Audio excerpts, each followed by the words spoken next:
Assalamualaikum warahmatullahi wabarakatuh. Selamat datang kembali di channel Hikmah Misteri. Dan tentunya masih bersama saya Mas Nara.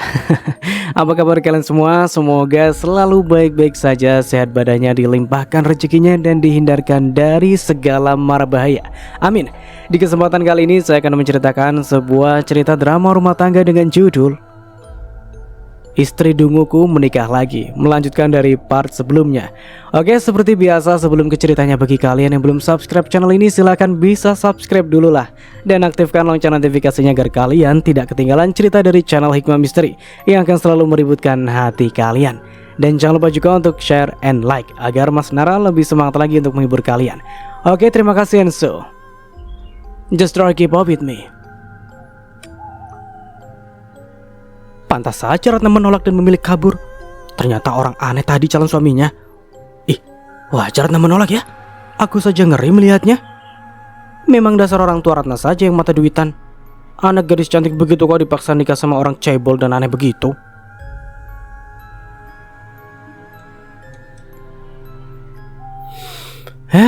Tak mau mendengar hinaan terlalu jauh, aku bergegas memasuki mobil dan menutup pintu. Tak lama keluargaku juga memasuki mobil dan bergeraklah angkutan roda 4 itu meninggalkan halaman rumah Ratna. Rasa kecewa, malu, dan sedih tak dapat kutahan. Air mata terasa ingin tumpah, tapi tentu saja kutahan. Aku ini lelaki, harus bisa menyembunyikan rasa sakit dan sedih dalam hati yang terdalam. Aku tidak akan menampakkan rasa ini agar tak semakin dihina orang. Walaupun sebenarnya aku ingin menjerit sekeras mungkin untuk melepas sesak di dada ini, aku memilih diam saja meskipun keluargaku tak hentinya menghujat. Calon pengantin sudah pulang. Ma'ruf pulang. Ayo, kita lihat seperti apa calon istrinya. Seramai orang yang tadi berkumpul di halaman rumah Ratna, begitu pula kini ramainya orang yang ada di halaman rumahku. Ya, sepertinya sejak tadi mereka menunggu kepulanganku. Dan sebelum mobil memasuki halaman, mereka sudah riuh. Mereka saling panggil, mendekat agar bisa sama-sama melihat calon istriku. Mobil akhirnya berhenti di halaman rumahku yang luas. Ingin rasanya menghilang dari muka bumi ketika melihat raut penasaran orang-orang yang menunggu. Ingin rasanya tak keluar saja dari mobil karena hinaan. Pasti aku dapat begitu mereka tahu calon istriku itu tidak ada. Aku gagal membawa Ratna, malah hinaan yang kudapati. Calon istri Ma'ruf mana? Ma'ruf kenapa diam di mobil? Ayo, turun, tunjukkan calon istrimu. Mereka mendesak memintaku turun. Aku benar-benar tak tahu harus berbuat apa lagi. Tapi Kak Qadir yang sudah turun lebih dulu menjawab ucapan mereka. Ada sedikit masalah, calon istrinya tidak bisa ikut sekarang. Loh, kok bisa begitu? Orang-orang tidak percaya, tapi Kak Qadir tetap meyakinkan. Kenyataannya memang begitu. Ada masalah di keluarga mereka hingga calon Ma'ruf tidak bisa ikut. Ya, orang-orang berseru kecewa dan saat itulah aku turun, berusaha membuat senyum untuk mereka, kemudian bergegas memasuki rumah. Apa yang dikatakan Qadir membuat aku tenang untuk saat ini, karena sepertinya mereka percaya. Tak ada yang bertanya lebih jauh lagi, bahkan mereka memilih pulang meninggalkan rumahku. Akan tetapi, yang pergi ke rumah Ratna dan melihat hinaan itu bukan hanya ibu dan saudaraku saja. Ada beberapa kerabat lain juga, dan mereka lah yang kemudian menceritakan yang sebenarnya pada istri-istri mereka. Ya, sudah sifat wanita yang gemar bergosip. Baru saja kami bangun tidur sudah ada tamu yang datang untuk mengatakan kebenaran cerita itu. Tamu yang datang adalah keluargaku sendiri yang kemarin tidak ikut ke rumah Ratna. Jadi wanita itu menolak Ma'ruf? Tanya mereka. Mau tak mau ibu maupun Kak Qadir menceritakan yang sebenarnya. Dan mulai saat itu gemparlah seluruh kampung. Ya, aku yang buruk rupa dan malang ini kembali menjadi buah bibir, menjadi hinaan orang. Sudah kukatakan, tak mungkin ada yang mau sama si Ma'ruf. Jikapun wanita itu mau, pasti dia poke, dungu, atau gila. Aku benci pada diriku sendiri. Mengapa di saat aku keluar rumah sekali waktu selalu saja sempat mendengar hinaan seperti itu? Hati ini benar-benar hancur. Bu, aku ingin masuk kerja lagi. Keputusanku sudah bulat. Aku ingin pergi saja daripada di sini hanya sebagai bahan hinaan. Ibuku tidak menjawab. Ia hanya menatapku diam dengan air mata yang mengalir deras. Semenjak kejadian penolakan Ratna, ibuku menjadi pendiam. Dia lebih banyak mengurung diri di kamar dan jarang sekali keluar berbaur dengan tetangga. Aku tahu, ia begitu karena sedih dan tak mau juga mendengar hinaan orang terhadapku. Aku mendekat, kemudian merangkulnya. Jangan memikirkan masalah itu terus, Bu. Biarkan saja semuanya berlalu. Anakmu ini kuat, sudah bisa melupakan semuanya, ucapku. Ya, tentu saja berbohong. Meski terlihat tenang dan selalu menyinggung senyum untuk anggota keluarga, kenyataannya hatiku ini luka dan sangat hancur. Tak ada yang bisa melarangku untuk pergi, baik ibu, Kak Kodir, paman, ataupun kedua adikku. Semua hanya bisa pasrah. Terlebih Kak Kodir yang merasa semua yang terjadi adalah salahnya. Ia nampak segan terhadapku. Aku tak mau menyalahkan siapapun. Semua yang terjadi sudah memang nasib yang telah digariskan Allah. Ini adalah ujian untukku. Akhirnya aku pergi lagi membawa luka yang menganga serta masih berdarah. Dan bertahun-tahun kemudian aku tidak pulang. Walaupun puasa dan lebaran, walaupun ibuku memaksa, tapi aku tetap tak mau pulang. Mungkin ini yang namanya trauma. Kejadian waktu itu terus terbayang dan hinaan orang terngiang terus di telingaku. Sampai kedua adikku menikah, aku juga tidak pulang. Aku hanya fokus pada pekerjaan untuk membuang rasa sakit. Hingga akhirnya sebuah foto di aplikasi Facebook memaksa hatiku untuk menyapa wanita lagi. Ya, sebenarnya aku sangat ragu. Tapi entah kenapa terasa ada dorongan yang sangat kuat untuk menyapa akun yang bernama Salwa itu. Tidak sia-sia, hati sangat lega ketika akhirnya akun bernama Salwa itu membalas inboxku. Sebenarnya sudah lama aku bermain FB, tapi hanya melihat-lihat saja, tanpa berani menyapa dan berinteraksi dengan siapapun. Tapi akun Salwa ini terasa lain, dan beruntungnya ia menanggapi sapaanku. Hubunganku dengan Salwa berjalan mulus. Bahkan setiap bulan aku mengirim sebagian gajiku untuknya. Tapi Salwa bukanlah orang biasa. Aku rasa ia poke. Sulit sekali baginya mengerti dan mengucap sesuatu yang agak ribet bacanya.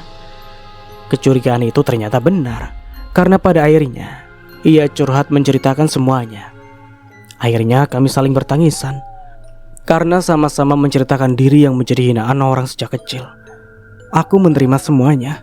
Tak masalah bagiku meskipun Salwa poke dan dia seorang janda. Aku akan terima. Aku akan terima dia padanya. Karena aku pun juga tidak normal seperti ini. Aku memang tak poke, tapi fisikku yang kurang. Hubungan dengan Salwa aku ceritakan pada keluargaku. Mereka kemudian mendesak agar aku cepat pulang untuk menikahi Salwa. Tanpa didesak pun, aku memang sudah berniat untuk pulang dan memboyong Salwa ke rumah untuk menjadikan istriku. Genap setahun hubungan kami, akhirnya aku pulang juga. Hanya sedikit kendala saat pertama kali bertemu dengan Salwa. Ia kaget melihat rupaku dan seperti hendak menolak. Tapi setelah berbicara cukup lama, akhirnya ia menerimaku juga. Hati langsung lega. Ada rasa puas yang tak bisa aku gambarkan. Pun orang keluargaku sangat bahagia pula. Mereka melimpahi Salwa dengan kasih sayang.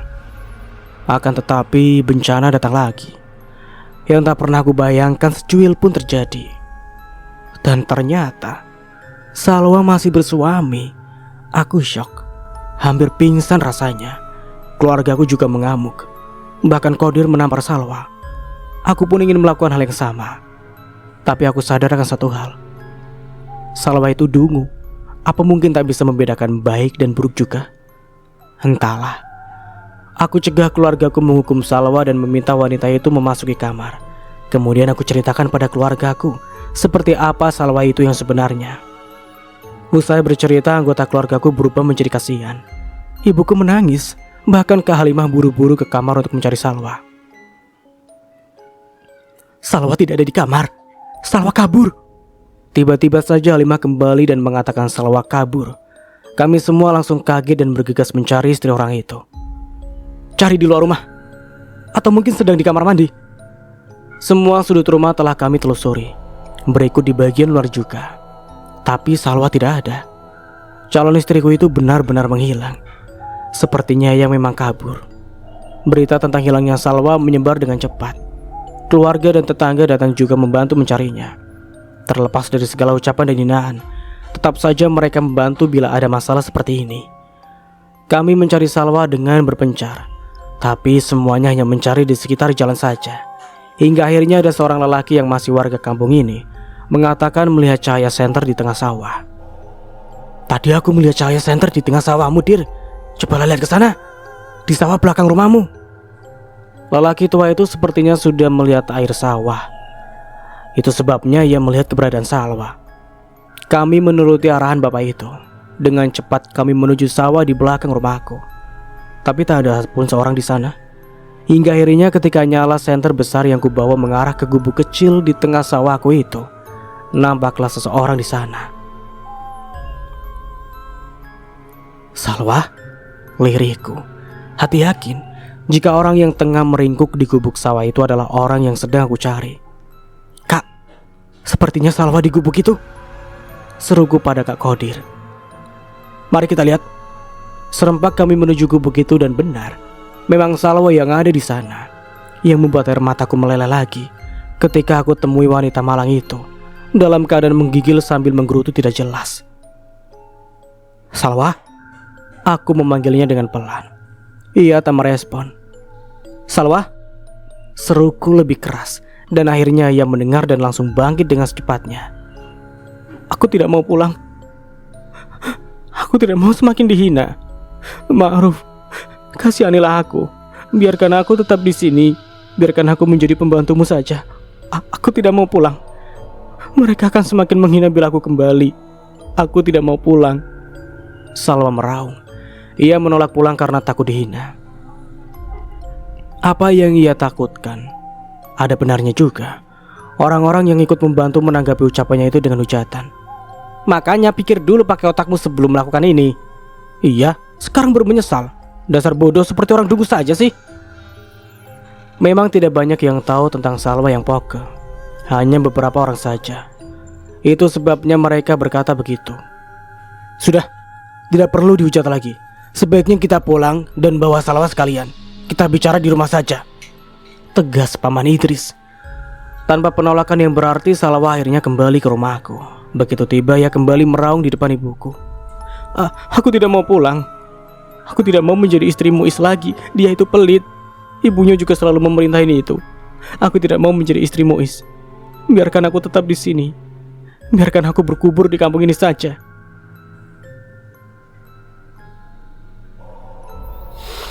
Ya, amarah semua orang pada Salwa kini berganti rasa kasihan.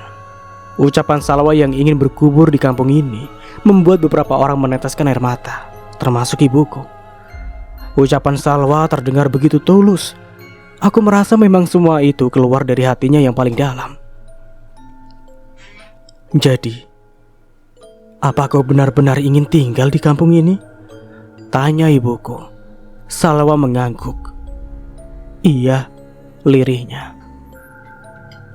"Apa kau benar-benar mencintai Ma'ruf dan ingin menjadi istrinya?" Aku kaget dengan pertanyaan Paman Idris. Mengapa juga ia bertanya begitu? Padahal sudah jelas Salwa itu istri orang. Jawaban Salwa membuatku semakin kaget. Iya, aku mencintai Ma'ruf. Aku ingin bercerai dengan Muiz dan menikah dengannya saja. Aku lelah menjadi istri Muiz. Dia sangat pelit meskipun uangnya banyak. Tapi hanya 700.000 saja yang ia berikan pada aku. Aku juga lelah pergi mengambil upah di sawah orang terus. Belum lagi harus mengerjakan semua pekerjaan rumah mertuaku. Aku ingin bercerai." "Apa kau sungguh-sungguh ingin bercerai?" Kak Kodir menegaskan. Salwa mengangguk lagi. Iya," jawabnya. "Jika besok suamimu datang, apa yang akan engkau katakan?" Giliran Pak Kumis yang bertanya. Aku akan minta cerai," jawab Salwa. "Bagaimana jika suami dan keluargamu memaksa?" desak Pak Kumis.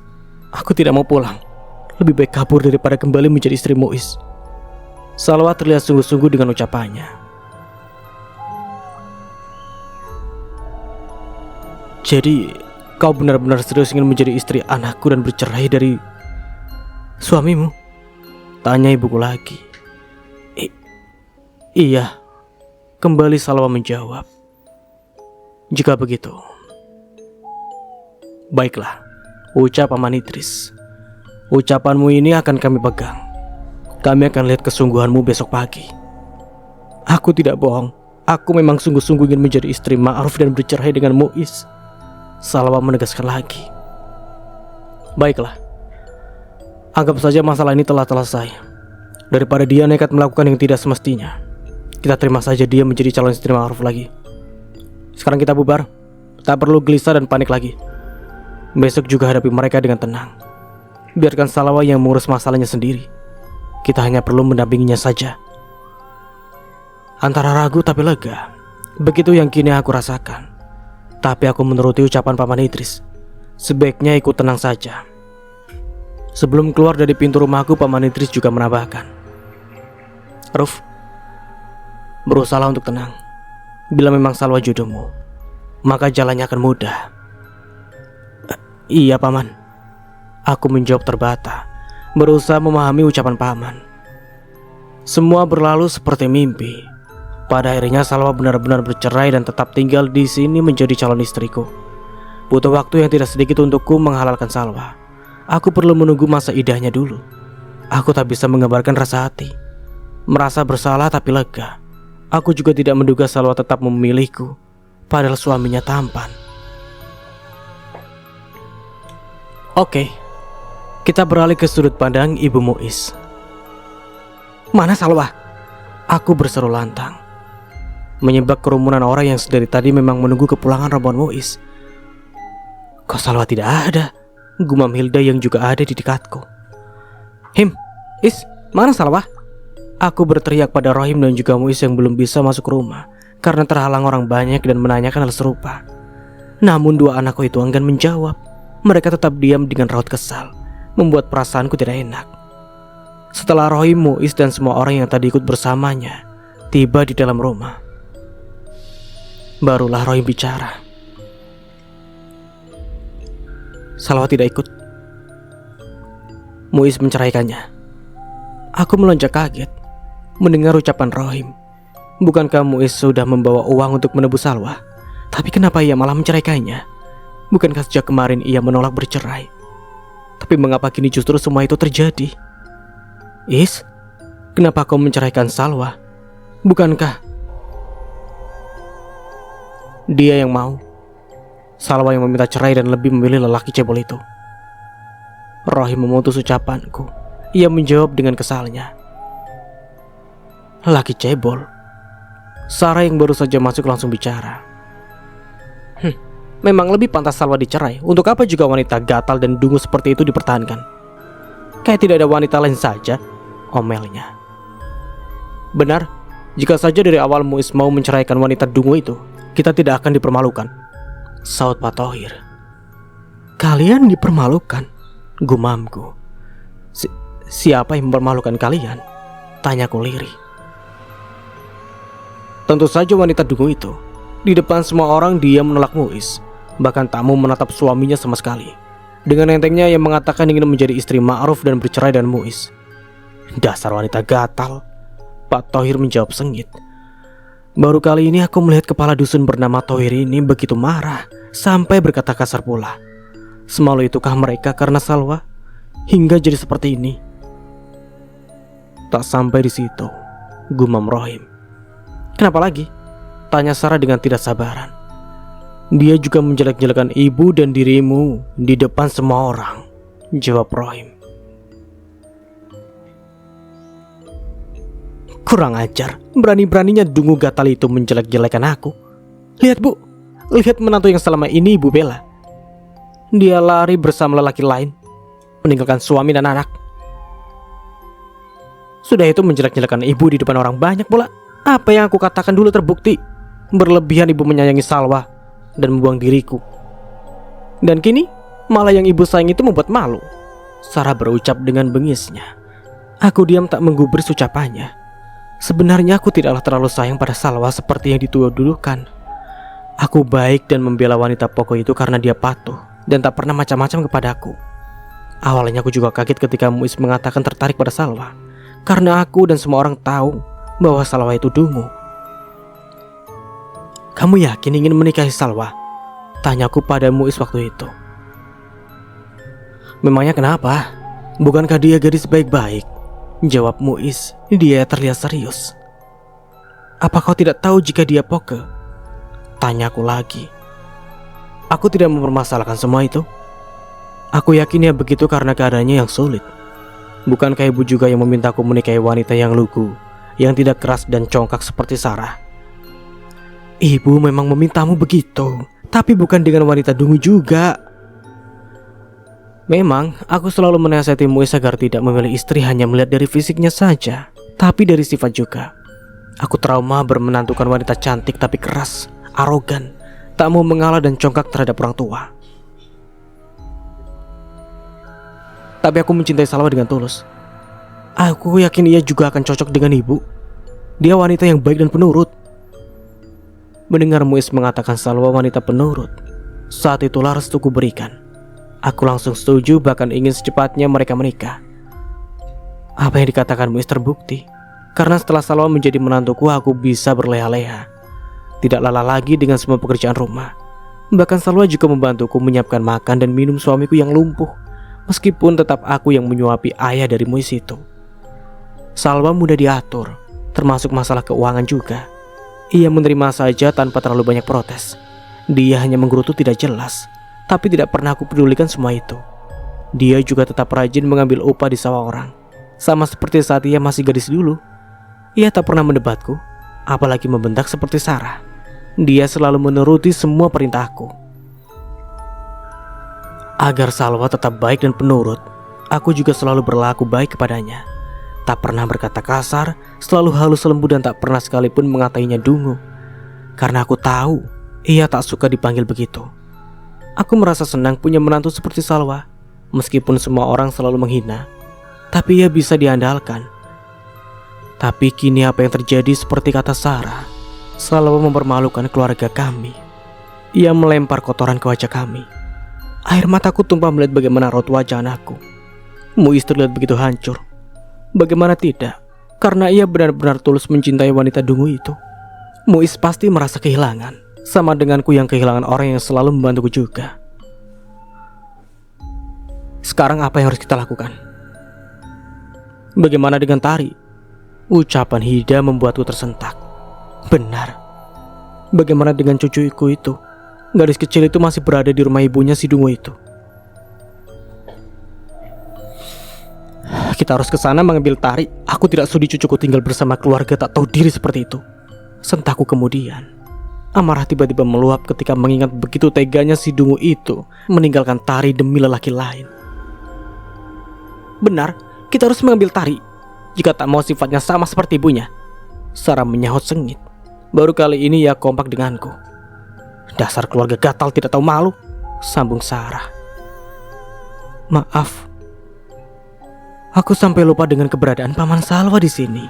Lelaki seumuran suamiku itu tiba-tiba meminta maaf dengan wajah menunduk. Mengapa paman yang harus minta maaf? Ini kan bukan salah paman, ketus Sarah. Aku rasa semua yang terjadi adalah salahku juga. Seharusnya aku sebagai pengganti ayah Salwa bisa mengurus keponakanku itu dengan baik. Salwa kurang perhatian, kurang kasih sayang, kurang ilmu agama. Mungkin ia tak bisa membedakan baik buruk, itu sebabnya berbuat begini. Dan semua itu adalah salahku yang dulu tidak mengajarinya. Paman Salwa terlihat penuh sesal. Tapi aku tidak mempedulikannya. Sudah, tak ada gunanya menyesal sekarang. Memang dasarnya keponakanmu itu gatal, sahutku. Iya, lebih baik kita ambil Tari saja, sahut Sarah. Muiz, kenapa bengong saja? Ayo bergerak, kita ambil anakmu. Apa kau mau Tari tetap di situ? Atau apa kau mau Salwa akan membawanya ke rumah suami barunya? Sarah berseru pada Muiz yang terlihat tak ada gairah. Namun mendengar ucapan Sarah itu, Muiz jadi tersentak.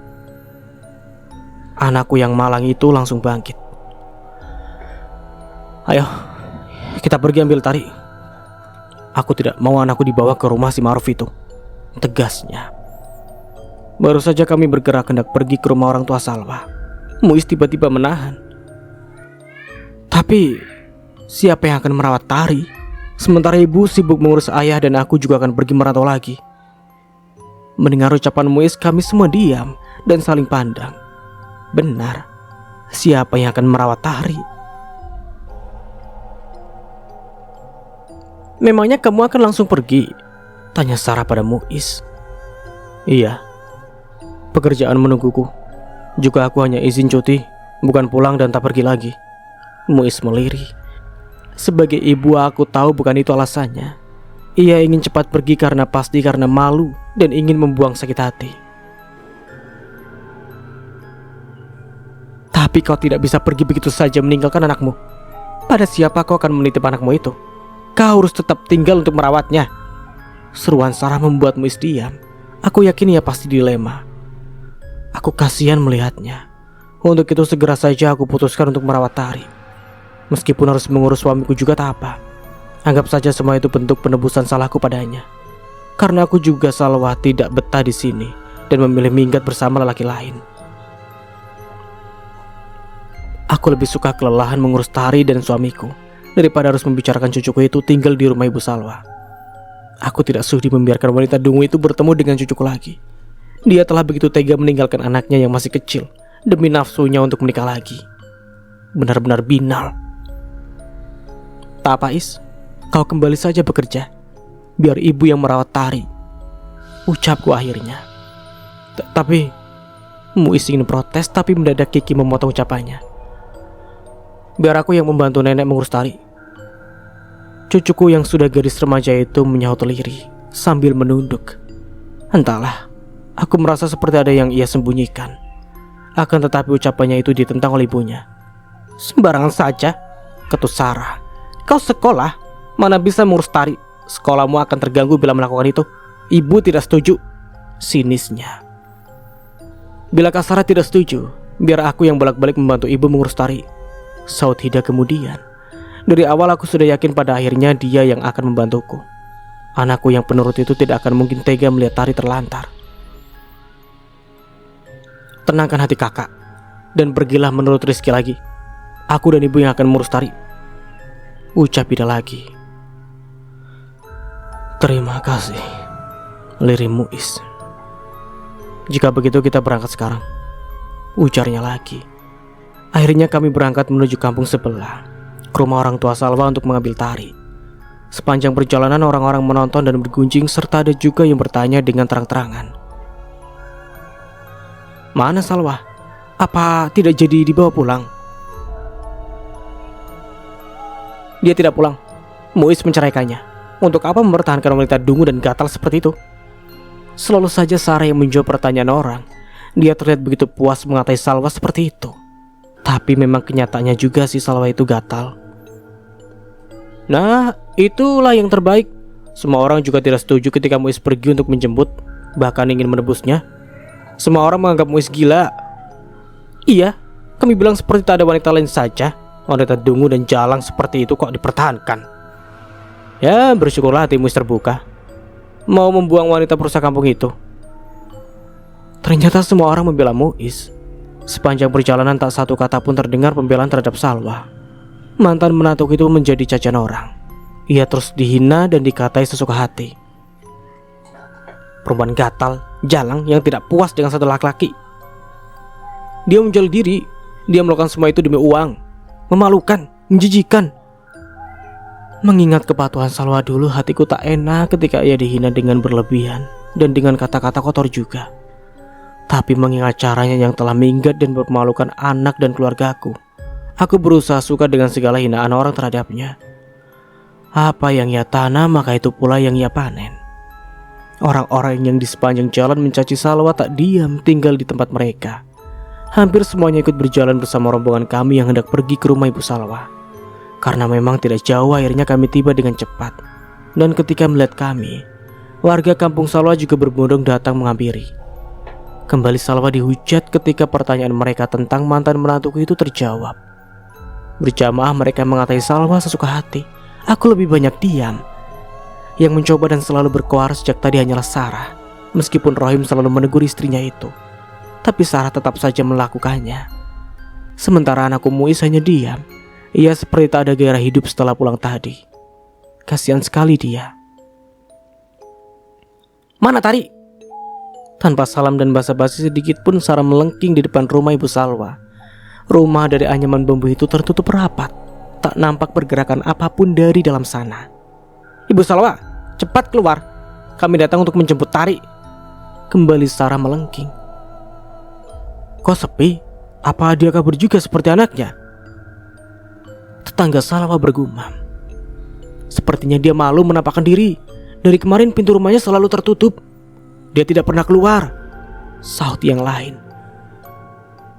Wajar dia malu, anaknya gatal merusak kampung. Tetangga lain tak mau kalah, ikut-ikutan pula bicara. Akhirnya tetangga Salwa yang tadi ikut rombongan kami maju.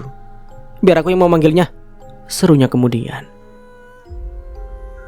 Dari tadi kek, kamu panggil iparmu itu, kenapa diam saja? Tetangga Salwa menyaut ketus. Heh, dasar keluarga aneh. Sepertinya mereka semua sama-sama dungu. Paman Salwa hanya bisa membuang nafas kasar mendengar cacian orang. Ia terlihat begitu malu, tapi benar yang dikatakan tadi. Semua ini adalah andilannya juga. Bila saja dari dulu ia perhatian pada anak saudaranya itu, mungkin Salwa tidak akan sebodoh ini sampai-sampai harus lari dari suami untuk menikah lagi. Dor. Bu Salwa, cepat buka pintu. Di sini ada Mois. Dia datang untuk mengambil anaknya. Paman Salwa memanggil sambil menggedor pintu. Tak berselang lama terbukalah pintu dari kayu yang sudah lapuk termakan usia itu. Mois, Salwa mana? Apa kau berhasil membawanya pulang? Begitu keluar, mantan besanku itu langsung memburu Mois dengan pertanyaan. Mois hanya menggeleng lemah, kemudian Sarah yang menyerobot bicara. Mois menceraikan anakmu yang dungu itu.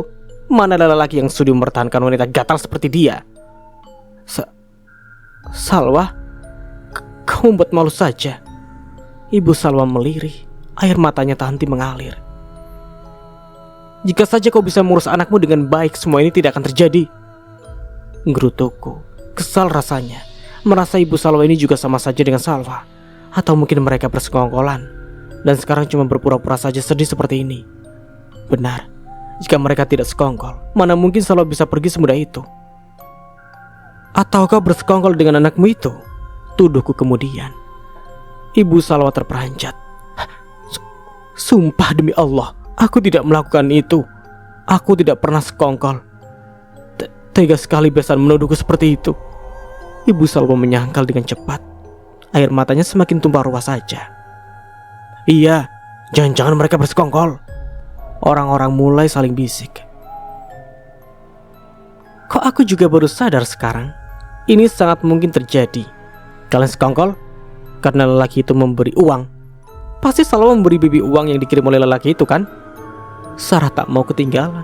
Bahkan ia mempertegas dugaanku. Sarah, Rohi membentak istrinya.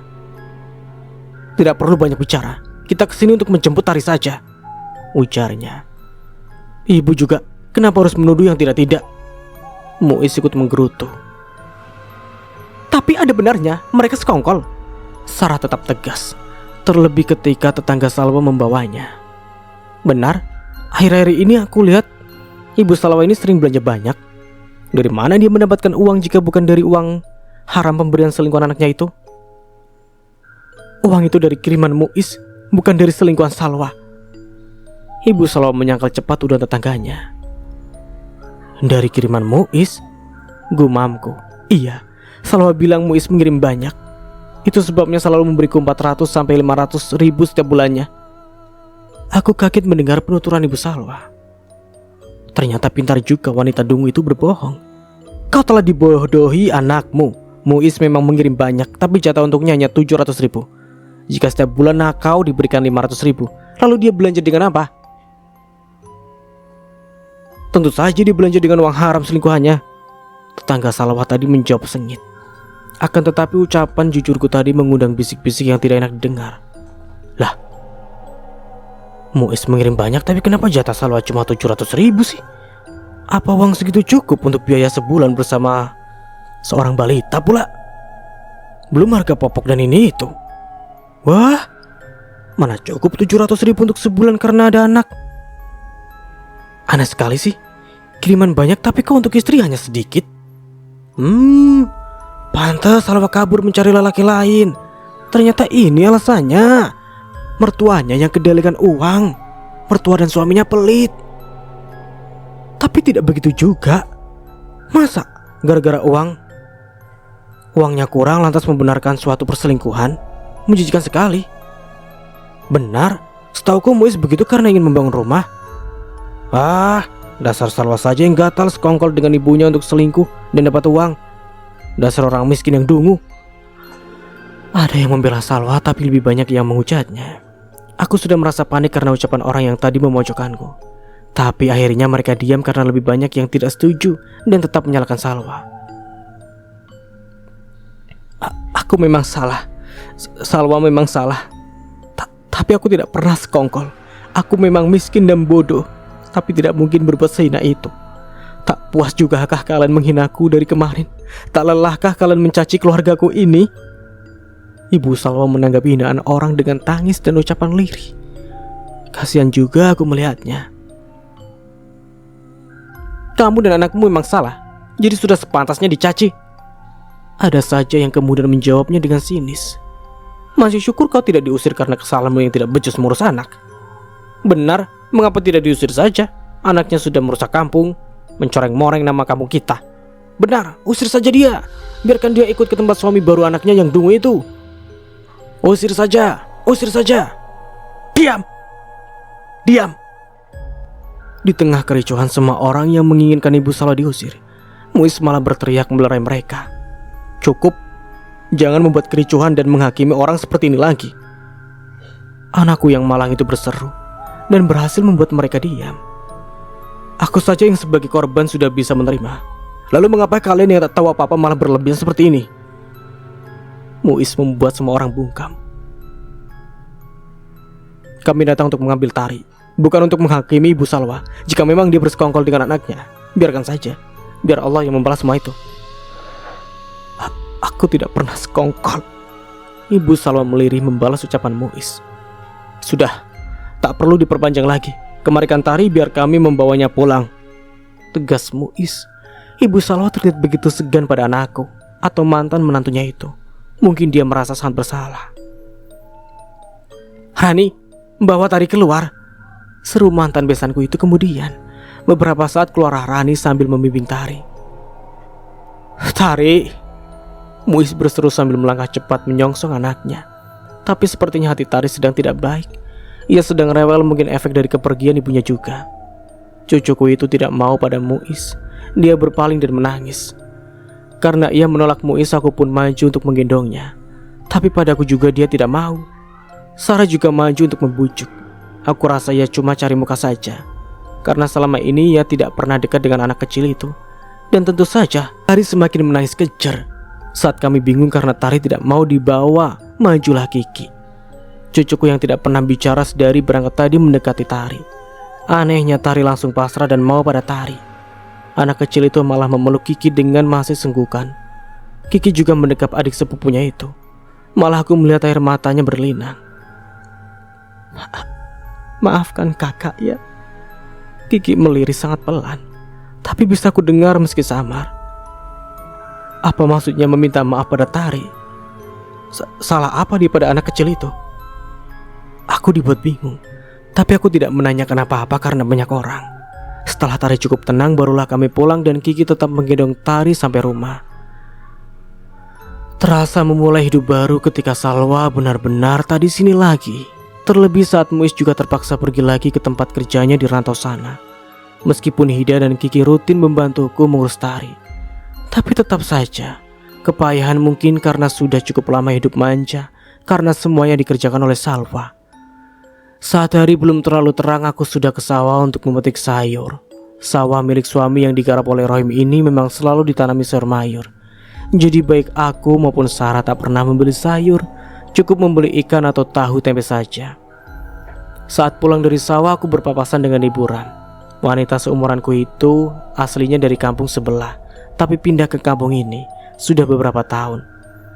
Bu Ram tiba-tiba mencegat langkah cepatku yang ingin segera sampai di rumah karena khawatir Tari bangun. Tunggu dulu Bu Rohim. Memang orang-orang selalu memanggilku Bu Rohim. Sudah tradisi di sini dipanggil dengan nama anak sulung. Ada apa? Aku mau cepat sampai rumah. Takutnya Tari bangun lalu menangis. Elakku. Akan tetapi Bu Ram menarik lenganku dan menahannya. Ada kabar terbaru dari mantan menantumu?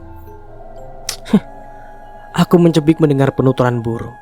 Setelah kejadian itu aku menutup mata dan telinga tentang wanita gatal itu. Aku juga tidak membiarkan Ibu Salwa untuk bertemu Tari, karena kesibukanku di rumah juga membuatku tidak bisa bergaul lagi dengan ibu-ibu seumuran atau tetangga. Memangnya dia kenapa? Akhirnya aku bertanya juga. Dia sudah menikah dengan selingkuhannya itu, dan 3 hari lagi akan datang ke rumah ibunya. Nyongkolan. Memang masa idah sudah selesai?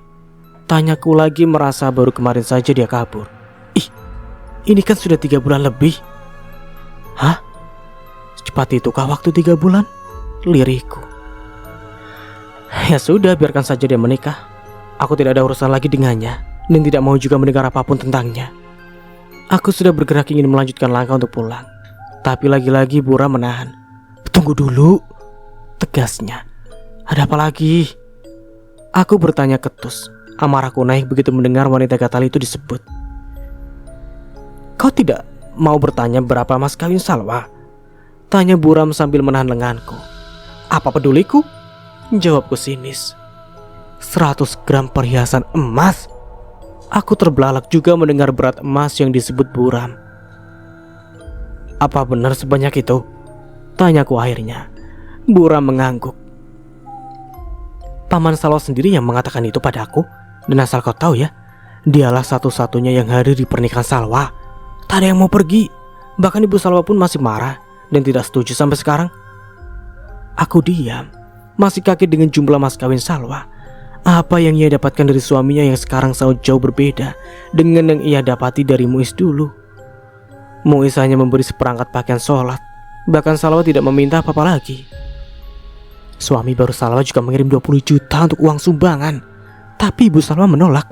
Ia tidak mau menerima uang itu. Bahkan tidak mau ikut duduk menyambut utusan yang datang menjemput wali. Ibu Salwa meminta utusan itu membawa kembali uang 20 juta itu. Selama ini kita salah, menuduh Salwa dan ibunya sekongkol. Padahal sebenarnya tidak begitu. Aku semakin kaget saja mendengar jumlah uang sumbangan itu. Kembali jauh berbeda dengan pemberian kami dulu yang hanya 2.500.000. Tapi aku tersenyum miring mendengar kata-kata Buram yang terakhir. Dia membela Ibu Salwa. Padahal waktu itu dia juga yang paling sadis mengatai mantan besanku itu. Apa mungkin karena jumlah uang dan mas kawin yang begitu banyak membuat wanita sebayaku ini berubah? Mengenai Ibu Salwa yang tidak menerima, bukankah semua itu bisa tipuan? Hanya pura-pura tidak menerima agar tidak menjadi gunjingan orang, agar tuduhan persekongkolan itu tidak terbukti. Aku tidak mau mengurus mereka terlalu jauh. Pada akhirnya materi juga yang menang. Uang bisa merubah pikiran manusia. Bukti nyatanya mantan menantuku yang dungu itu. Aku pamit pada Buram. Meskipun ia tetap menahan ingin bercerita lebih jauh, ingin bercerita lebih jauh, tapi aku memaksa pergi. Sakit rasa hatiku mendengar wanita dungu itu terus. Oke, kita beralih ke sudut pandang autor atau dari Mas Nara sendiri. Bukan autor sih, narator. Oke, lanjutlah. Raut ceria Ma'ruf, Salwa dan semua anggota keluarga berubah sedih ketika Pak Kumis dan beberapa orang yang menjadi utusan ke rumah Bu Salwa pulang membawa kabar buruk. Ibu Salwa tidak menerima kami. Bahkan uang ini ia kembalikan, ucap Pak Kumis selaku kepala kampung. Ia menyodorkan amplop coklat berisi 20 juta itu. Kenapa ibu tidak mau menerima? Liris Salwa. Sepertinya ibumu masih marah. Tapi percayalah, sering berjalannya waktu ia akan menerima juga kok. Halimah menenangkan Salwa. Lalu bagaimana dengan wali? Siapa yang akan menikahkan mereka? Tanya Qadir. Paman Salwa yang bersedia dan hanya dialah yang menyambut kami, jawab Pak Kumis. Semuanya mengembuskan nafas kasar, tapi hati mereka lega juga. Setidaknya wali nikah tidak ditahan. 2 hari setelah perginya Pak Kumis ke rumah Ibu Salwa, maka tepat hari Kamis ini akad nikah Salwa dan Ma'ruf dilangsungkan. Semua orang berdecak kagum ketika dengan lantang dan dalam sekali tarikan nafas Ma'ruf mengucapkan ijab kabul. Saat terima nikah dan kawinnya Salwa binti Amir dengan mas kawin seperangkat pakaian sholat dan perhiasan emas seberat 100 gram dibayar tunai. Sah. Ma'ruf mengucapkan syukur dengan air mata berlinang. Setelah sekian lama hidup sendiri dan menjadi hinaan orang, akhirnya ia menikah juga. Keluarga Ma'ruf juga menangis bahagia dengan pernikahan Ma'ruf. Sementara Salwa tersenyum simpul merasakan bahagia pula. Dalam 3 bulan semua berubah pesat. Salwa yang dulunya kurus, hitam, kini menjadi berisi dan bersih. Wajah kucelnya mulai bersinar karena ia merawat diri dengan bantuan Zulaiha. Bahkan Salwa dipuji oleh orang-orang setelah prosesi akad nikah mereka selesai. Ternyata dia cantik juga. Istri Ma'ruf cantik. Di saat orang-orang menyanjung istrinya, Ma'ruf justru gugup membayangkan malam pertamanya nanti. Bukan hanya itu yang membuat pikiran Ma'ruf kacau, tapi ia juga memikirkan bagaimana nanti ketika mereka pergi nyongkolan, bejangkau atau datang ke rumah orang tua Salwa. Ia resah memikirkan sambutan seperti apa yang akan ia dapati. "Ruf, kenapa malah kelihatan resah?"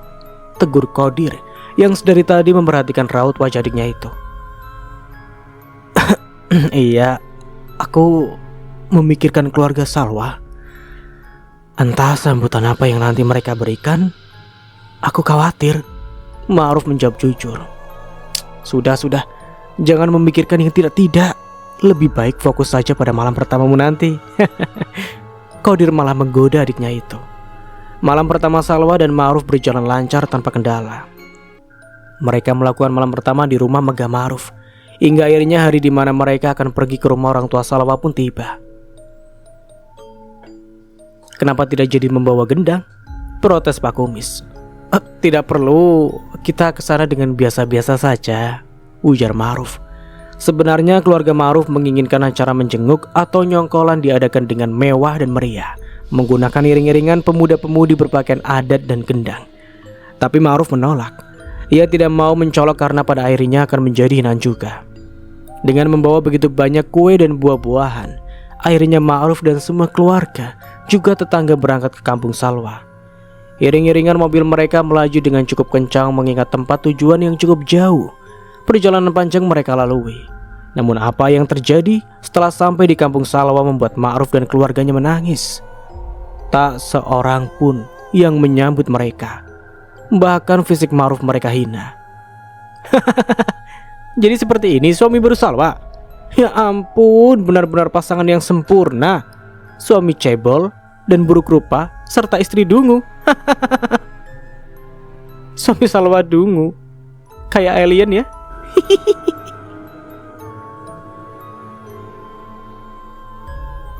"Lihat, suami Salwa seperti alien."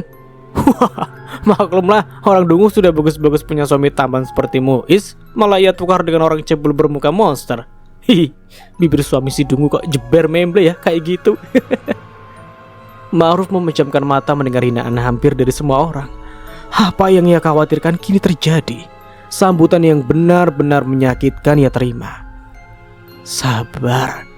Ma'ruf hanya bisa merayu diri sendiri agar sedikit tenang.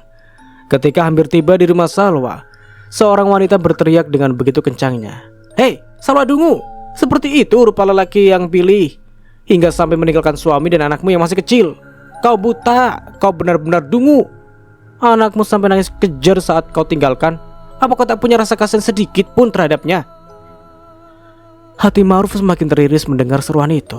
Kini ia sadar karena telah melakukan dosa besar, merebut istri orang dan menjadi penyebab seseorang anak berpisah dengan ibunya. Betapa biadabnya diriku ini. Ma'ruf merutuki dirinya sendiri. Mengapa aku tidak memikirkan semua ini sebelumnya? Nafsu telah membutakan hatiku. Ma'ruf disiksa rasa bersalah, hingga ia hanya diam meskipun semakin buruk saja sambutan orang. Kepala dusun kampung Salwa yang waktu itu datang bersama Muiz ke rumah Ma'ruf tiba-tiba datang menghalau mereka. Sudah, bubar. Tidak perlu ada acara bejanggut seperti ini. Kami tidak menerima kalian. Jika sudah menikah ya menikah saja. Tapi kami dari tetua kampung dan semua keluarga orang tua Salwa, baik dari pihak ibu atau ayah, tidak menerima pernikahan ini. Silakan kembali saja. Pak Kumis maju berusaha bicara baik-baik dengan kepala dusun itu. Tapi dengan cepat Ma'ruf mendekati. Ia meraih lengan Pak Kumis. Sudah, sebaiknya kita pulang saja. Kita memang salah, lirihnya dengan nada bahasa. Ma'ruf ingin menangis karena rasa sesal dan bersalahnya. Kenapa jadi lemah begini, Ruf? Kita belum masuk rumahnya Salwa. Kita belum bertemu dengan mertuamu, ucap Pak Kumis. Benar, setidaknya kita mendatangi mertuamu dulu, walau apapun yang terjadi, ucap Qadir pula. Akan tetapi Ma'ruf tetap pada pendiriannya. Ia meminta agar mengikuti ucapan kepala dusun untuk pulang saja. Kita salah. Wajar jika mereka menyebut seperti ini. Aku berdosa telah merampas istri orang, serta membuat anak berpisah dengan ibunya. Jadi wajar jika diusir seperti ini. Air mata Ma'ruf benar-benar tumpah. Selama ini ia berusaha tegar, tapi nyatanya ucapan wanita tadi telah membuat jiwanya terkoyak. Ma'ruf merasa begitu berdosa. Tak perlu memikirkan itu lagi.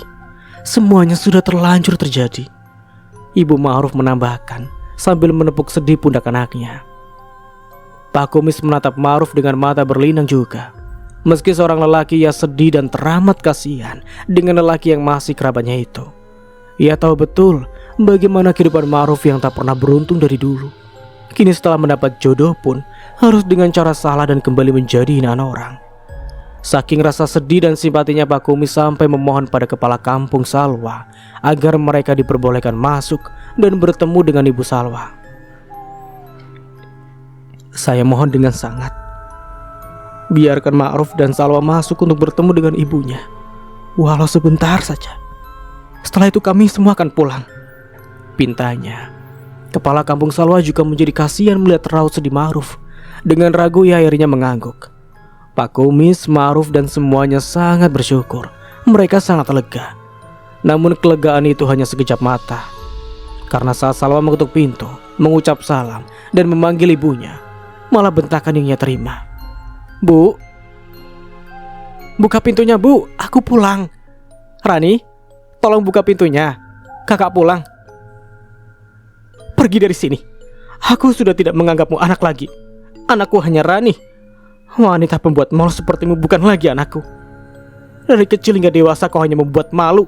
Kau dungu dan tidak mengerti baik buruk. Cepat pergi dari rumahku. Aku tidak sudi melihatmu dan suami barumu yang tidak punya malu itu.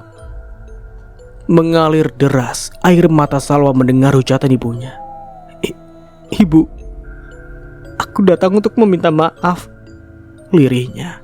Tapi suara itu begitu pelan. Lidah Salwa keluh. Itu sebabnya tak bisa bersuara keras. Bukan hanya Ma'ruf yang selalu malu setengah mati dengan cacian orang-orang. Salwa juga begitu.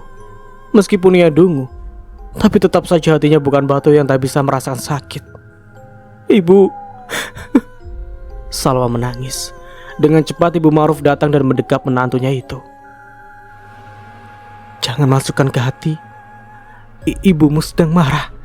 Besok atau lusa ia akan baik lagi padamu.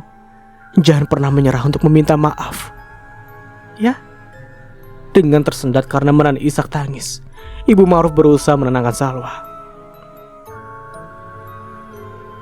Tahu rasa kau Salwa? Kau sudah dibuang oleh ibumu. Kau tidak diakui lagi menjadi anaknya. Mampus kau Salwa dungu. Ya wajar ibunya begitu. Siapa juga yang tidak malu punya anaknya Salwa. Sudah dungu lari dengan lelaki lain pula, meninggalkan anak yang masih kecil.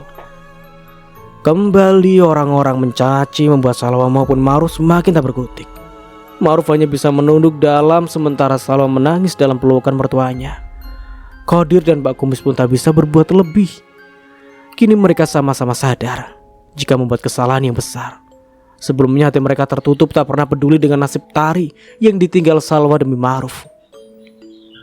Keluarga Ma'ruf merasa semakin berdosa ketika kembali Ibu Salwa berteriak. Karena kalian aku dibenci tetangga. Aku takut keluar rumah bahkan hanya untuk membeli sabun. Rani juga tak berani keluar bermain karena selalu dibully teman-temannya. Di mana hati nurani kalian? Tak takutkah kalian akan karma dan dosa? Kenapa begitu berani membenarkan perbuatan salah seperti ini? Aku tidak menduga jika sampai seperti ini. Ibu, maafkan aku. Salwa meraung. Namun sesal tak ada guna. Apa yang telah ia lakukan berimbas parah pada ibu dan adiknya. Dua orang keluarganya yang selama ini sudah hidup susah, semakin menderita saja karena ulahnya. Pergi dari sini. Aku tidak akan pernah menerima maafmu. Kau bukan anakku lagi. Tinggallah selamanya di tempat lelaki yang kau pilih itu. Jangan pernah kembali, karena kau hanya membuat malu saja. Ibu Salwa menyahut. Sekuat tenaga ia menekan suara dan menyembunyikan isak tangisnya. Sebenarnya ia juga sakit berucap begitu pada anaknya. Walau bagaimanapun juga Salwa adalah darah dagingnya. Tapi cara Salwa yang ia rasa sudah melampaui batas. Dan ucapan orang-orang yang tak ada saringannya menghina, menghujat, mengatainya tak becus mengurus anak, membuatnya terpaksa berkata seperti itu. Ibu, maafkan aku. Aku salah. Rani, Tari, maafkan aku. Salwa meraung. Tangisnya pecah terdengar menyayat hati. Di dalam rumah ibunya ikut menangis sambil mendekap Rani. Sungguh, wanita parubaya itu merasa hidup sangatlah berat. Ia tak tega melihat Salwa seperti itu. Namun ia juga malu dan marah atas apa yang dilakukan anaknya. Wanita dengan kulit hitam karena terbakar matahari itu kemudian melepas pelukannya pada Rani. Ia menutup kedua telinga dengan telapak tangan agar tak mendengar raungan Salwa. Dia juga kembali berteriak agar Salwa lekas pergi. Ia tak ingin hatinya goyah karena mendengar ratapan anaknya itu. Pergi, sebelum aku mengusirmu dengan lebih kasar lagi. Ibu. Salwa bergeming. Ia kembali memanggil ibunya meskipun wanita yang telah melahirkannya itu terus mengusir. Ibu. Ma'ruf yang sedari tadi sudah pasrah mencoba memanggil mertuanya. Kami datang untuk meminta maaf. Mohon maafkanlah kami, ujarnya. Ibu Salwa tidak menjawab. Ia semakin sakit hati mendengar suara suami baru anaknya itu. Ibu Salwa berpikir semua ini berawal dari lelaki ini. Dialah yang telah merusak otak Salwa. Ibu Salwa paham anaknya yang dungu itu memang sangat menginginkan uang banyak, ingin emas. Salwa ingin kaya. Karena sudah terlalu lelah hidup miskin terhina, itu sebabnya ia begitu mudah berpaling pada lelaki itu. Jika lelaki itu waras, ia pasti mengembalikan Salwa waktu itu. Jika lelaki itu punya hati, tentu ia kasihan pada Muiz juga dan Tari. Tapi memang mereka tidak punya hati dan rasa malu. Jangan pernah datang. Jangan pernah meminta maaf lagi padaku. Karena bukan aku yang saat kau sakiti, tetapi Muiz dan Tari. Sekarang pergilah. Minta maaf pada mereka dulu sebelum pada aku. Ibu Salwa berseru lagi. Ia sudah kehabisan kata untuk mengusir anak dan menantunya yang tidak mau pergi itu. Akan tetapi belum sempat Salwa ataupun Ma'ruf menjawab. Tiba-tiba terdengar teriakan lain. Jangan harap Muiz dan Tari memaafkanmu. Bahkan mereka tidak sudi lagi melihat wanita dungu sepertimu. Kak Sarah. Salwa bergumam lirih begitu melihat siapa yang datang meneriakinya. Dengan cepat Salwa mendekati Sarah. Kak Sarah, mana Tari? Kenapa kakak tidak membawanya? Aku tahu ia tinggal bersama ibu. Aku ingin bertemu dengannya. Tidak tahu malu. Setelah apa yang terjadi kau masih memanggilku kakak, memanggil ibu pada wanita yang anaknya kau hianati. Tak tahu malu, ingin bertemu semudah itu dengan anak yang kau tinggalkan untuk lari bersama lelaki lain. Sarah meludah dan mengatai Salwa dengan kerasnya. Salwa langsung menunduk. Ucapan Sarah memang benar. Salwa merasa berdosa. Ia menyesal kenapa baru sekarang menyadari semua ini. Meski begitu Tari tetap anaknya. Ia merasa masih punya hak untuk melihat Tari. Setidaknya hanya untuk meminta maaf. Aku memang salah. Tapi aku ingin bertemu dengan anakku. Aku ingin meminta maaf. Lirihnya kemudian. Tawa Sarah menggelegar. Begitu mudah mengatakan meminta maaf. Setelah begitu besar dosa yang kau lakukan. Asal kau tahu, kami sekeluarga sudah sepakat takkan pernah membiarkan dirimu bertemu dengan Tari. Sebagai hukuman atas apa yang kau lakukan padanya, kau takkan pernah bertemu dengan Tari lagi untuk selama-lamanya. Salwa langsung lemas, sementara Sarah menyeringai puas melihat penderitaan mantan iparnya itu. Tahu rasa kau wanita dungu, umpatnya dalam hati. Melihat situasi yang semakin buruk saja, Pak Kumis dan Qadir akhirnya menyerah. Mereka mengikuti kemauan Ma'ruf untuk pulang. Sebaiknya kita pulang saja, ucap Pak Kumis. Benar. Kita datang lain waktu lagi. Setelah keadaan membaik, aku yakin Ibu Salwa akan menerima kita, saud Qadir. Lalu bagaimana dengan semua yang kita bawa ini? Tanya Halimah. Tinggalkan saja. Sudah niat kita dari awal untuk memberikannya pada keluarga di sini. Terserah mau mereka apakan. dibuang ataupun dimakan, yang penting niat kita tulus ikhlas untuk memberi, jawab Ma'ruf. Iya, kita tinggalkan saja di sini. Ibu Ma'ruf juga membenarkan ucapan anaknya. Akhirnya mereka bersiap pulang, sebelumnya meletakkan bawaan mereka dengan rapi di depan rumah Ibu Salwa. Mereka juga berpamitan pada Ibu Salwa meskipun wanita parubaya itu enggan menyahut. Bu, kami pulang dulu. Ada sedikit oleh-oleh. Kami letakkan di depan rumah. Tolong diterima ya. Kami membuatnya dengan sepenuh hati untuk ibu dan keluarga yang ada di sini. Ma'ruf juga ikut berseru pada mertuanya itu. Tapi bukan mertuanya yang menjawab, melainkan Sarah. Hei, cebol, untuk apa kau tinggalkan makanan sampah itu? Makanan kampung seperti itu tak akan ada yang sudi memakannya. Palingan akan dijadikan makanan anjing. Wanita berparas cantik tapi judes itu berkata dengan sinisnya. Tak apa, anjing juga makhluk Allah. Kami ikhlas bila semua ini dimakan anjing. Halimah menjawab pelan. Sementara semua orang yang dari rombongan Ma'ruf menggeram marah. Tapi mereka tak berbuat dan berkata apapun, karena Pak Kumis memberi isyarat agar diam saja. Iya, makanan apa yang mereka bawa? Rupanya saja sudah menjijikan, saut seorang ibu-ibu. Benar, bawa saja semua sampah itu kembali, ujar yang lainnya. Akan tetapi Pak Kumis dan rombongannya tak menggubris. Mereka berbalik pergi dan tetap berlalu meninggalkan rumah Ibu Salwa dan semua bawahannya. Setelah mereka semua memasuki mobil, Sarah dan wanita yang menghina makanan tadi mendekati bakul-bakul dan nampan-nampan besar tempat makanan itu. Apa sih yang mereka bawa? Dengusnya dengan gaya yang seolah jijik. Sarah membuka penutup bakul itu. Kelihatannya enak juga, gumamnya dalam hati. Sementara ibu yang bersamanya membuka penutup tempat makanan yang lain. Wih, ada wajik. Kelihatannya enak nih, serunya. Mana biar aku lihat. Orang-orang yang berkumpul yang tadi menghina Salwa dan Ma'ruf mengerubungi makanan itu. Kelihatannya enak-enak. Sebaiknya kita ambil saja, timbang mubazir, ya kan? Iya ya, sebaiknya kita ambil saja. Sayang sekali bila harus disia-siakan. Ya, tanpa rasa malu, Sarah juga ikut-ikutan setuju. Aku ambil yang ini aja lah, yang kelihatan makanan mahal. Aku tidak mau kalau yang kampungan itu, ujarnya. Dasar tidak tahu malu. Tadi menghina mengatakan makanan itu untuk anjing. Sekarang malah dia yang ingin mengambil pulang dulu. Geram kepala kampung Salwa.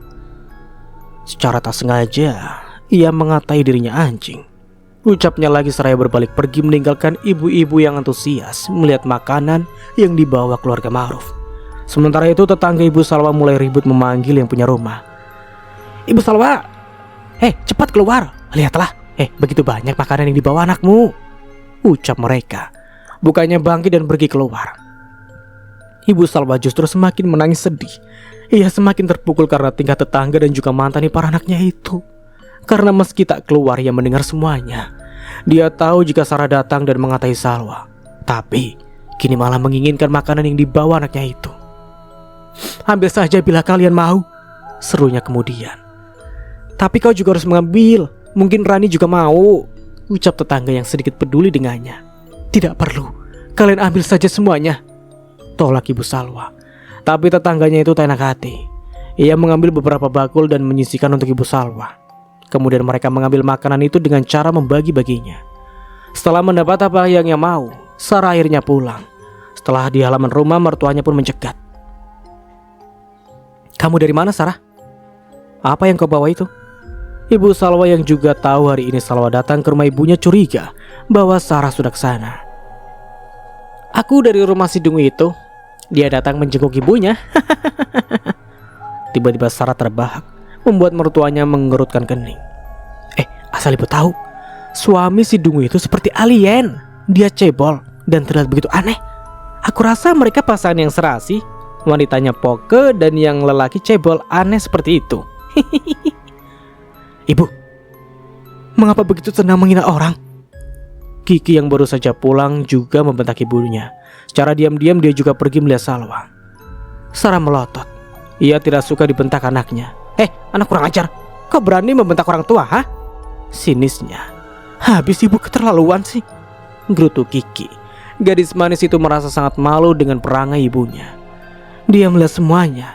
Kiki yang juga sangat kecewa karena Salwa kabur dari pamannya dan meninggalkan Tari, juga sangat menyesal karena dirinya yang mengajari Salwa bermain FB itu menjadi kasihan ketika Salwa dan suami barunya dihina semua orang. Terlebih ketika ibu Salwa tak mau mengakui lagi anaknya itu. Kiki semakin sedih. Setelah ibunya datang dan mengatakan Salwa tak akan pernah lagi bertemu dengan Tari. Bahkan saking kasihannya Kiki berniat untuk membantu mantan istri pamannya itu. Terlepas dari segala salah yang dilakukan Salwa, tapi tetap saja ia simpati pada Salwa. Karena ia tahu sendiri, dulu Salwa sengsara di rumah neneknya. Ibunya juga selalu jahat pada Salwa. Bahkan saat malam pengantin itu begitu tega. Ibunya menyiksa Salwa dengan memberinya tugas menggosok semua kuali besar. Kiki mengakui Salwa salah, namun ia juga kasihan dan ingin melihatnya bahagia. "Lalu apa yang kau bawa itu?" Ibu Muiz sengaja mengalihkan pembicaraan agar Sarah tak jadi memarahi Kiki. Telinganya sakit setiap kali menantunya itu mengomel dengan lengkingan. Benar saja, Sarah tidak jadi marah dan kembali fokus pada ceritanya tadi. "Ini kue yang dibawa wanita dungu itu," ucapnya. Melihat mata ibunya berbinar melihat kue itu, Kiki menggerutu. Ibu tidak tahu malu, menghina Bisalwa dan suaminya, tapi paling depan mengambil bawaannya. "Kamu bicara apa, Ki?" bentak Sarah. Dia tidak bisa mendengar gerutuan anaknya, tapi sangat yakin dialah yang sedang Kiki bicarakan. "Tidak apa-apa," jawab Kiki seraya berlalu. Dasar anak durhaka," lengking Sarah. Sarah ingin terus mengomel tapi mertuanya memotong. "Jadi kau ambil bawaan Salwa, walaupun orangnya kamu hina?" ucapnya. Sarah terdiam. "Terserah aku, kenapa ibu yang sewot?" ketusnya. Setelah beberapa saat kemudian ia menggerutu seraya pergi juga memasuki rumahnya. "Dasar menantu durhaka," umpat ibu Muiz. Waktu terus berputar, siang dan malam datang silih berganti tiada henti.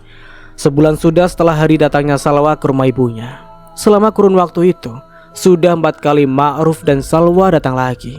Namun belum juga menerima sambutan dari ibunya itu. Salwa dan Ma'ruf menjadi sangat sedih. Semua itu membuat hari-hari mereka menjadi sendu. "Harus dengan apa kita membujuk ibu ya?" keluh Ma'ruf. "Aku juga tidak tahu," liris Salwa. Bukan hanya rindu pada ibu dan adiknya, tapi Salwa juga sangat kangen pada anaknya itu. Rasa yang saat ia kabur seperti sirna kini tiba-tiba datang menyiksa hatinya. Kita harus banyak-banyak berdoa, juga memohon ampunan pada Allah atas dosa yang kita lakukan. Ini adalah hukuman untuk kita, ucap Ma'ruf. Salwa dia merasa apa yang dikatakan suaminya itu benar. Sebaiknya kita sholat dan ngaji lagi yuk, ucap Ma'ruf kemudian karena azan maghrib sudah berkumandang. Seminggu setelah menikah, secara rutin Ma'ruf mengajak Salwa sholat berjamaah di rumahnya. Ma'ruf sadar jika istrinya Poke tak bisa membaca apalagi mengaji. Ma'ruf juga kini sudah tahu jika bacaan sholat Salwa tidak benar. Itu sebabnya secara pelan dan telaten ia mengajari istrinya itu. Secara diam-diam agar tak ada seorang pun yang tahu, Ma'ruf mengajari Salwa di dalam kamar rumahnya. Ma'ruf ingin agar Salwa seperti orang lain bisa mengaji, membaca dengan bacaan sholat benar meskipun tidak terlalu fasih. Ma'ruf merasa berkewajiban mengajari istrinya itu karena ia paham salah dan dosa Salwa mengalir padanya. Meskipun sangat sulit mengajari Salwa, namun Ma'ruf tetap sabar karena ia yakin bila dengan pelan dan penuh kasih sayang, Salwa akan bisa juga. Akan tetapi semua itu tidak lantas membuat pikiran Salwa teralihkan. Rasa rindu pada ibu, adik dan anaknya terus saja menyiksa hingga ia sampai menggigau dan jatuh sakit. Terlalu dalam rasa sesal pada diri Salwa sehingga ia tak bisa membolak-balikan perasaannya. Di lain sisi ia bahagia bersama Ma'ruf, namun lain sisi juga ia menderita karena tak bisa lagi berhubungan dengan ibu, adik dan anaknya. Ibu, Rani, Tari. Salwa terus menggigau sepanjang malam. Ia demam bahkan sampai menggigil. Ma'ruf yang panik kemudian menelpon ibunya dan ibu serta anggota keluarga yang lain bergegas datang menemui Salwa. Sebaiknya kita bawa dia ke rumah sakit, usul Qadir. Tari. Salwa kembali mengigau memanggil anaknya. Semua itu membuat anggota keluarganya merasa terpukul. Gara-gara aku Salwa begini. Mengapa waktu itu aku begitu bodoh dan melupakan akibat dari perbuatanku? Lirih Ma'ruf. Qadir mendekati adiknya lalu menepuk pundaknya. Jangan sesali yang telah terjadi. Lebih baik kita pikirkan jalan keluar dari masalah ini. Cobalah telepon mertuamu.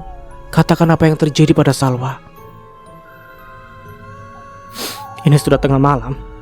Mungkin beliau sudah tidur, ucap Ma'ruf. Ia merasa sangat segan pada ibu mertuanya itu. Saat mereka tengah resah, ponsel Salwa berbunyi. Dengan segera Ma'ruf mengambilnya. Panggilan dari Kiki. Kiki ini siapa ya? Gumam Ma'ruf. Sebaiknya terima saja. Pasti ada masalah penting hingga ia menelpon tengah malam begini. Assalamualaikum Bisalwa. Begitu panggilan tersambung, Kiki langsung mengucap salam dan memanggil Salwa. Ia bicara dengan berbisik karena takut didengar ibunya. Ma'ruf yang mendengar itu mengerutkan kening. Ia bingung. Maaf, ini bukan Salwa. Aku suaminya. Ma'ruf yang tidak mengenal Kiki menjelaskan siapa dirinya. Oh, paman, di mana bibi Salwa? Bolehkah saya bicara dengannya? Tanya Kiki dengan sopan. Ia merasa segan karena ternyata suami baru Salwa yang menerima panggilannya. Di samping rasa segan ada rasa kesal juga karena menurut Kiki, Ma'ruflah biang dari masalah ini. Bila Ma'ruf tak merayu Salwa tidak akan mungkin sampai berbuat asa aneh itu. Akan tetapi Kiki masih kecil. Ia baru saja remaja. Ia paham batasannya dalam ikut campur urusan orang tua. Di sini ia hanya ingin membantu saja karena tidak tega pada Salwa dan Tari. Walau bagaimanapun, ia sudah terlanjur dekat dengan ibu dan anak itu. Kiki sudah menganggap Salwa bibi kandung walaupun bukan. Salwa sedang sakit. Kamu ini siapa? Akhirnya Ma'ruf bertanya. Saya Kiki, keponakan dari mantan suami Salwa. Saya menelpon tengah malam begini karena ingin mengabarkan bahwa anak Bisalwa sakit.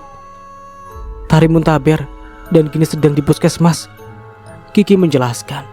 Ia merasa kaget ketika ternyata Salwa sakit juga. Bisalwa sakit apa? Tanyanya kemudian. Dia demam. Sepertinya ini kontak batin antara ibu dan anak. Salwa sampai demam menggigil karena rindu pada Tari. Ya Allah, aku merasa sangat berdosa. Keluhan Ma'ruf didengar jelas oleh Kiki. Gadis remaja itu merasa jika suami baru Salwa itu benar-benar telah menyesali perbuatannya. Itu pula sebabnya semakin besar rasa hati Kiki untuk membantu mempertemukan Salwa dengan Tari. Kiki menjadi semakin kasihan.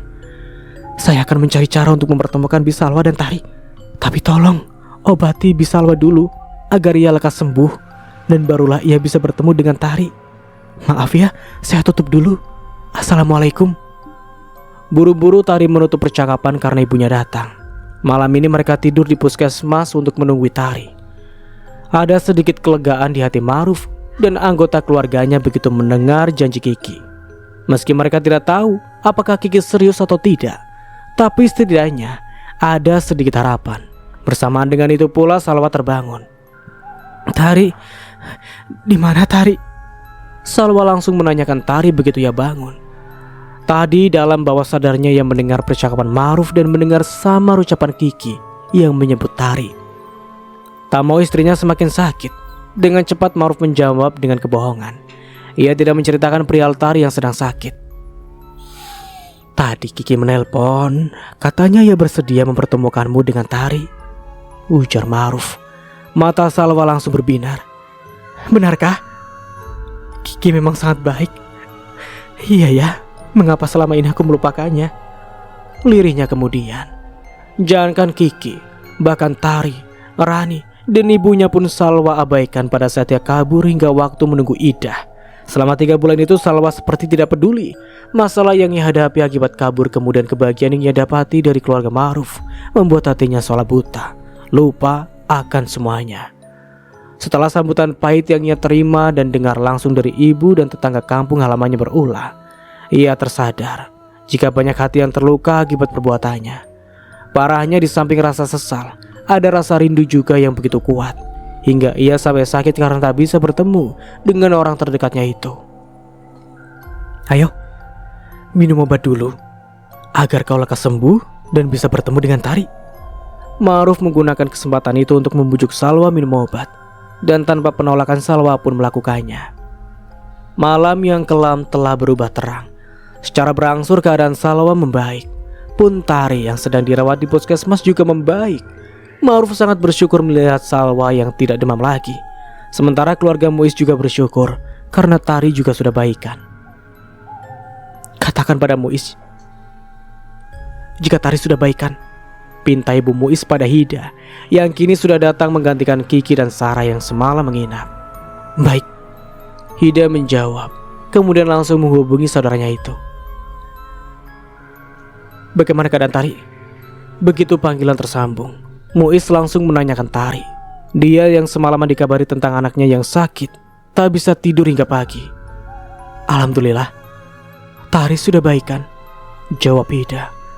Alhamdulillah, Muiz begitu lega. Sejak kejadian waktu itu, rasa khawatirnya terhadap Tari menjadi berlipat-lipat. Ia trauma membayangkan Tari juga akan pergi darinya. Apa mungkin Tari sering sakit karena merindukan ibunya ya? Gumam Hida. Tari memang sering sakit semenjak kepergian ibunya. Ia sering demam, kurang nafsu makan, dan berakibat muntaber. Muiz diam mendengar gumaman Hida. Sebenarnya ia juga sepemikiran dengan saudaranya itu, tapi ia teramat takut mempertemukan Tari dan Salwa. Muiz tidak mau jika pada akhirnya Tari akan dibawa pergi oleh mantan istrinya itu. Apa tidak sebaiknya kita biarkan Salwa bertemu Tari? Lagi Hida bergumam. Muiz tetap diam, namun ibunya yang berada di dekat Hida yang menjawab. Tutup mulutmu Hida, ketusnya. Apa kau ingin Tari juga dibawa kabur oleh wanita dungu itu? Sambungnya. Kita tidak akan membiarkan Tari pergi. Bukankah mereka bisa bertemu sebentar saja, sekedar melepas rindu? Ujar Hida. Bagaimana jika setelah bertemu Tari tidak mau lepas dari wanita dungu itu? Dia mengamuk saat dipisah, pada akhirnya dengan terpaksa ia ikut ibunya. Apa kau mau melihat Muiz kehilangan anaknya juga? Ibu Muiz membentak. Semua itu membuat Hida bungkam. Hida membenarkan ucapan ibunya. Rawatlah Tari dengan baik. Seiring berjalannya waktu ia akan terbiasa dan melupakan ibunya. Ini bukanlah kemauan kita. Ini adalah kemauan ibunya. Aku juga tak ingin anakku sakit terus. Tapi tak mau juga ia pergi di bawah Salwa. Muiz yang masih disambungkan telepon berkata pelan. Sungguh ia tak tahu harus berbuat apa. Luka hati akibat perlakuan Salwa masih basah. Kini ia dihadapkan dengan masalah baru lagi. Anaknya yang jadi sering sakit-sakitan. Aku akan merawat Tari dengan sebaik mungkin, ucap Hida akhirnya. Keadaan Tari dan Salwa semakin membaik setiap harinya. Bahkan Tari sudah tidak dirawat di puskesmas lagi. Ia sudah diperbolehkan pulang karena keadaannya sudah stabil. Kiki yang melihat itu secara sembunyi-sembunyi menghubungi Salwa. Itu juga pula yang membuat istri Ma'ruf itu semakin sehat. Setelah Tari benar-benar pulih, sehat seperti sedia kala, Kiki menghubungi Salwa lagi. Sebenarnya ia ingin melalui SMS saja karena didengar orang. Tapi ia tahu jika Salwa tidak bisa membaca dengan benar, jadi terpaksa melakukan panggilan telepon lagi. Assalamualaikum, Bisalwa. Salam Tari begitu panggilan tersambung. Waalaikumsalam, jawab Salwa. Ki, bagaimana keadaan Tari? Kapan Bibi bisa bertemu dengannya? Salwa lanjut bertanya. Tari sudah sembuh. Jika Bibi mau, besok sore Kiki bisa membawa Tari untuk dipertemukan dengan Bibi. Tapi Kiki tidak bisa mengantar sampai rumah Bibi. Untuk itu kita bertemu di toko mandiri saja ya. Takkan ada yang curiga karena Kiki sering mengajak Tari jalan ke sore ke sana. Kiki menjelaskan panjang lebar. Baiklah, Bibi akan ke sana. Bibi akan tunggu kamu dan Tari di sana. Salwa begitu bahagia. Tak terasa air mata harum menetes di pipinya. Ia tak sabar ingin secepatnya hari esok agar bisa bertemu dengan anak yang sudah ia tinggalkan itu. Kalau begitu sampai ketemu besok ya Bi. Kiki tutup dulu. Assalamualaikum. Dengan cepat Kiki menyudahi obrolan karena ia mendengar suara ibunya. Waalaikumsalam, ucap Salwa meskipun sambungan sudah terputus. Apa Kiki yang menelponmu? Ma'ruf yang baru masuk kamar langsung bertanya. Salwa menjawab dengan anggukan. Besok sore Kiki akan membawa Tari ke toko mandiri. Maukah kakak mengantarku untuk bertemu dengannya di sana? ucap Salwa. Tentu saja aku mau. Besok kita ke sana. Aku juga ingin memberi hadiah pada Kiki. Ya, itu karena selama ini dia sudah sangat baik padamu, ujar Ma'ruf dengan sungguh-sungguh. Dan sampai di sini dulu ceritanya. Nantikan kelanjutan ceritanya di part berikutnya. Dari saya mohon maaf bila ada salah kata atau dalam penyampaian cerita. Akhir kata, wassalamualaikum warahmatullahi wabarakatuh. Sampai jumpa di video berikutnya and bye-bye.